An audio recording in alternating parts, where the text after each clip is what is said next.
নমস্কার দর্শক, সংবাদ আবির্ভাবের গুরুত্বপূর্ণ সংবাদে আপনাদের সকলকে স্বাগত। আমরা প্রত্যেক দিনের মতন আজকেও একটি বিশেষ এবং গুরুত্বপূর্ণ সংবাদ আপনাদের সামনে তুলে ধরব। আজকে আমরা যেটা তুলে ধরব সেটা হচ্ছে রাজারহাট গোপালপুর বিধানসভা কেন্দ্র। এই বিধানসভা কেন্দ্রে আমাদের তৃণমূল কংগ্রেসের যিনি প্রার্থী তিনি একজন কীর্তন শিল্পী অদিতি মুন্সি এবং তার স্বামী দেবরাজ রায়।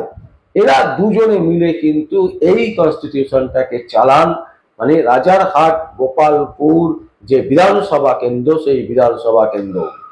অদিতি মুন্সি এই কেন্দ্রে কি করেছেন কি করেননি সেই নিয়ে যেমন আমরা আলোচনা করব, এবং তার বিপরীতে বিজেপির যিনি দাঁড়িয়েছেন তিনি হচ্ছেন কলকাতা হাইকোর্টের একজন আইনজীবী, যিনি বারবার করে কলকাতা হাইকোর্টে বিভিন্ন ক্ষেত্রে মামলা লড়েন এবং বারবার করে তাকে আমরা বিভিন্ন টিভির পর্দায় তাকে দেখি, সেই অরুণজ্যোতি তিওয়ারি।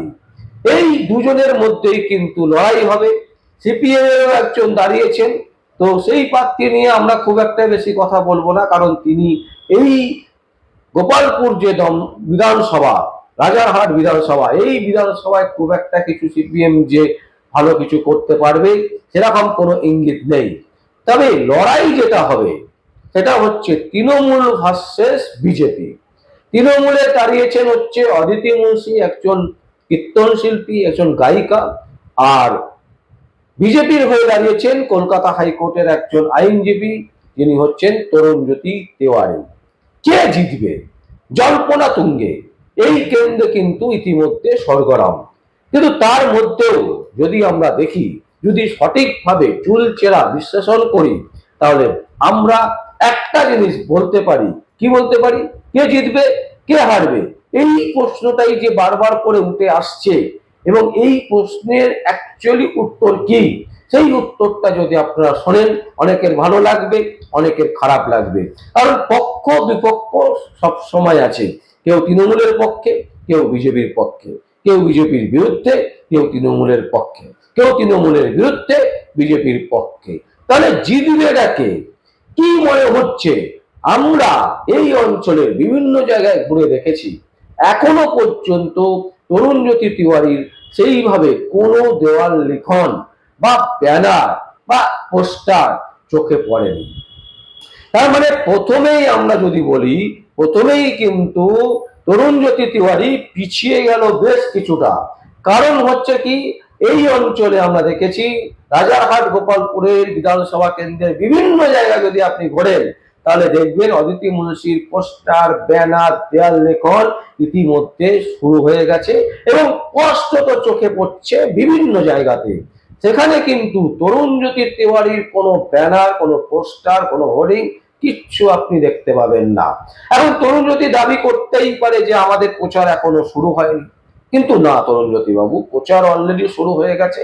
রাজ্যের বিভিন্ন প্রান্তে আমরা দেখছি, শুভেন্দু অধিকারী ভবানীপুরে ইতিমধ্যে বহুবার গেছেন, সেখানে দেওয়াল লিখন হচ্ছে, সেখানে পোস্টারিং হচ্ছে, সেখানে বিজেপির পোস্টারিং হচ্ছে, শুভেন্দু অধিকারীর ছবি দিয়ে পোস্টারিং হচ্ছে। তো এই যে আপনি যদি বলেন যে হচ্ছে না, তা না, সব জায়গায় শুরু হয়ে গেছে, কিন্তু এখানে এখনো শুরু হয়নি, সেইভাবে শুরু হয়নি। একদিন মনে হয় আপনি কোথাও বেরিয়েছিলেন, সেই তার কিছু ফুটেজ আমরা দেখেছি, কিন্তু সেই বেরোনোটা মনে হয়েছিল যেন শুধুমাত্র আপনি একটা চ্যানেলকে নিয়ে ঘুরেছেন কিছু জায়গা। কিন্তু আমরা বলছি গোপালপুর বিধানসভা কেন্দ্রে যিনি দাঁড়িয়েছেন বিজেপির ক্যান্ডিডেট হয়ে তরুণজ্যোতি তিওয়ারি, তিনি কিন্তু অদিতি মুন্সির কাছে হারবেন। একেবারে 100% মিলিয়ে নেবেন এই কেন্দ্র থেকে তৃণমূল কংগ্রেস আবার জিতবে। তার কারণ হচ্ছে অদিতি মুন্সি এর আগে 2021 সালে যাকে হারিয়েছিলেন তিনি হচ্ছেন বিজেপির পশ্চিমবঙ্গের বর্তমান সভাপতি শ্রমিক ভট্টাচার্যকে।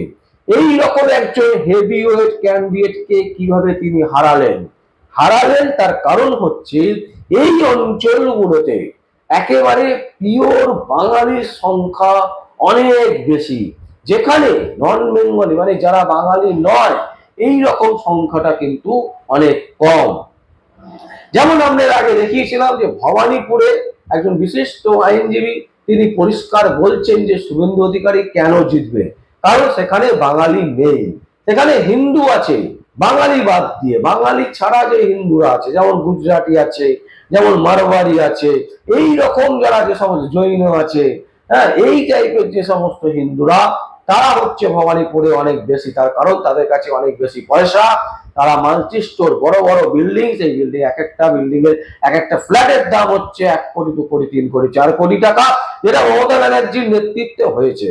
যে উনি চেয়েছিলেন যে ওখানে কোটিপতিরা থাকবেন, তাই তিনি নিজের বাসটা নিজে নিয়েছেন। কিন্তু রাজারহাট গোপালপুরের অবস্থা কিন্তু ঠিক উল্টো। এখানে কিন্তু সাধারণ মানুষ 15 লাখ, 20 লাখ, 18 লাখ, 22 লাখের ফ্ল্যাট কেনেন এবং সেখানে থাকেন। তাই এই জায়গায় একেবারে পোর খাওয়া পিওর বাঙালি, যারা যারা খেটে খাওয়া খেটে আনা বাঙালি, তারা কিন্তু এই অঞ্চলে বৃহৎভাবে বসবাস করেন। এবং এই অঞ্চলে মধ্যবিত্ত, নিম্ন মধ্যবিত্ত এবং নিম্নবিত্ত এই শ্রেণীর মানুষজনই কিন্তু বেশি। উচ্চবিত্ত সংখ্যা কিন্তু অনেক কম, যে 1 কোটি 2 কোটি 3 কোটি টাকার ফ্ল্যাট কেনার মতো লোক এখানে কিন্তু হাতে গোনা। ফলে এই যে তরুণজ্যোতি তিওয়ারি যেটা চিন্তা করছেন যে এই নন বেঙ্গলির যে ভোট, এই ভোট ব্যাংকটা কিন্তু অনেক কম। ফলে অদিতি মুন্সি কিন্তু তার যে ঘরানা, তিনি যে কীর্তনের সাথে যুক্ত, তিনি যে একজন গায়ক, এবং তিনি যে এই অঞ্চলে বাঙালি, একেবারে বাঙালি হিন্দু পরিবেশে থেকে তিনি বড় হয়েছেন, বাঙালি হিন্দু পরিবেশের সাথে তিনি সব সময় তার স্বামীকে দেখা যায়, তার হাজবেন্ডকে দেখা যায়, তাকে দেখা যায়। ফলে এই অঞ্চলের মানুষ কিন্তু তাকে মুখ ফেরাবে না, তার কাছ থেকে মুখ ফেরাবে না। যতই দুর্নীতি হয়ে থাক, যতই মানুষ তাদের পছন্দ না করুক, যতই তৃণমূল কংগ্রেসের বিরুদ্ধে বড় বড় দুর্নীতি আসুক না কেন, একটাই জায়গা থেকে তরুণজ্যোতি তিওয়ারি তিনি কিন্তু ধাক্কা খাবেন। সেটা হচ্ছে যে পিওর যারা বাঙালি, যারা বাঙালি হিন্দু, এই সংখ্যা কিন্তু বৃহৎ, এবং এরা কিন্তু কখনোই তরুণজ্যোতি তিওয়ারিকে ভোট দেবেন না।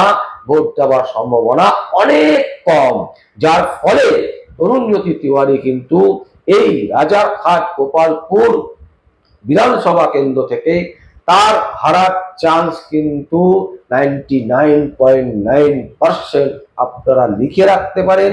এবং এই যে বলছি আমরা কথাটা, বিভিন্ন মানুষের সাথে এই অঞ্চলে গোপালপুর রাজারহাটের যে বিধানসভা কেন্দ্র, এই বিধানসভা কেন্দ্রে বিভিন্ন মানুষের সাথে কথা বলে তবেই কিন্তু আমরা বলছি, তাদের মতামত নিয়েই কিন্তু আমরা বলছি যে এখানে তরুণজ্যোতি তিওয়ারির হারের চান্স ম্যাক্সিমাম বলতে 99.9% চান্স হচ্ছে তরুণজ্যোতি তিওয়ারি এই অঞ্চল থেকে হারতে চলেছেন। যদি না কোনো রকম উল্টো কিছু হয় তাহলে আলাদা ব্যাপার।